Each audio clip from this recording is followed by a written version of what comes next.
দেখেন আমি বেশ কয়েকবার ক্লিয়ার করেছি, আবারও ক্লিয়ার করছি। সাধারণত ছাত্রলীগের একটা কমিটি দেওয়ার যে স্টাইল, সেখানে প্রথম মেন কমিটি হওয়ার পর থেকে অনেকগুলো প্রোগ্রামে যাইতে হয়। প্রোগ্রামে যাওয়ার পরে এক পর্যায়ে প্রোগ্রামে যেতে যেতে দুইজন সভাপতি বা সেক্রেটারি হয় একটা ফ্যাকাল্টির বা একটা হলের বা একটা কমিটির। হওয়ার পরে তারা আবার অনেক দিন প্রোগ্রামাদি করে, প্রোগ্রামাদি করার পরে বিভিন্ন জায়গায় ফুল দেয়, যেগুলো অ্যাক্টিভিজম করে না, তার প্রোগ্রামগুলোতে যায়, প্রোটোকল দেয়, দিতে দিতে এক পর্যায়ে ফাইনালি তারা আবার একটা পূর্ণাঙ্গ কমিটি ঘোষণা করে, কমিটি ঘোষণা করে আবারও কিছু প্রোগ্রাম করে।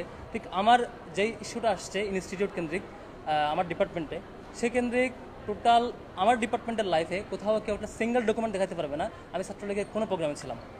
তারা অনেকগুলো প্রোগ্রাম অ্যারেঞ্জ করেছে, অনেক জায়গায় অনেকগুলো আয়োজনে গিয়েছে, একই সাথে তারা সিভি আহ্বান করেছে, সিভি দেওয়ার পরে তারা একটা কমিটি দিয়েছে, এরপর অনেকগুলো প্রোগ্রাম করেছে। টোটাল এই প্রসিডিউরে কোনো প্রসিডিউর আমি এঙ্গেজ ছিলাম না। এরপরও কেন এই নামগুলোর প্রশ্ন বা কেন আসছে বা আসে নাই, এই প্রশ্নগুলো একটা ছাত্রলীগের ব্যাপার, যা আমার মিনিমাম এঙ্গেজমেন্ট না থাকা সত্ত্বেও এই কোয়েশ্চেন করাটা আমার জন্য ভ্যালিড না আর কি। আমি যেটা বলেছি, পদে থাকার জন্য যে ধরনের কন্ডিশনগুলো লাগে, এই ধরনের কোনো অ্যাক্টিভিজম আমি ছিলাম না। এরপরও একটা নাম নিয়ে কোয়েশ্চেন করাটা এটা ছাত্রলীগের জন্য ভ্যালিড, এটা আমার জন্য ভ্যালিড না।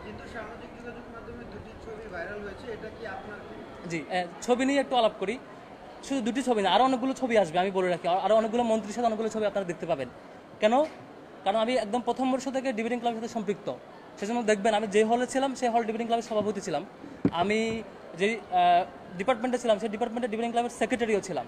যে কারণে ডিবেটিং ক্লাবের যত স্বতঃস্ফূর্ত আয়োজন, কোথাও আমি আয়োজক হিসেবে ছিলাম, কোথাও আমি ডেলিগেট হিসেবে ছিলাম, আমি পার্টিসিপেন্ট হিসেবে পুরস্কার নিয়েছি। তো একটা প্রোগ্রামে যেমন একটা ছবিতে দেখবেন যে আমি বসা, পাশে দুজন ছাত্রলীগের নেতা বসা, একটা ইফতার প্রোগ্রাম। আমি নিজেই সেই জসীমউদ্দিন হল ডিবেটিং ক্লাবের সভাপতি ছিলাম, আমি এটার হোস্ট ছিলাম।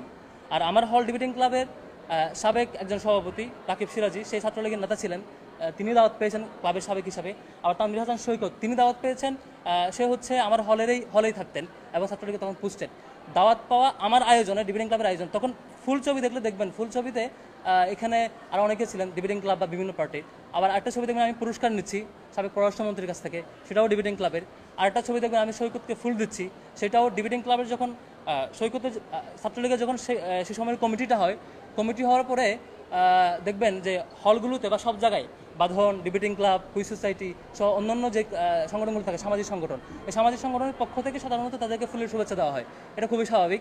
আপনি এই সিঙ্গেল ছবির ব্যাখ্যা পাবেন গ্রুপ ছবির অ্যানালাইসিস করে। মানে আমার গ্রুপ ছবিতে, ফুল দেওয়ার গ্রুপ ছবিতে বাকি যারা ছিলেন আমার পাশে, তাদেরকে জিজ্ঞেস করবেন যে ছবিটা কিসের, তারাই রিপ্লাই দিবে যে আমরা কবি জসীমউদ্দিন হল ডিবেটিং ক্লাবের পক্ষ থেকে গিয়েছিলাম, পক্ষ থেকে এটা সৌজন্য সাক্ষাৎ ছিল। আশা করি ছবির উত্তর পেয়েছেন।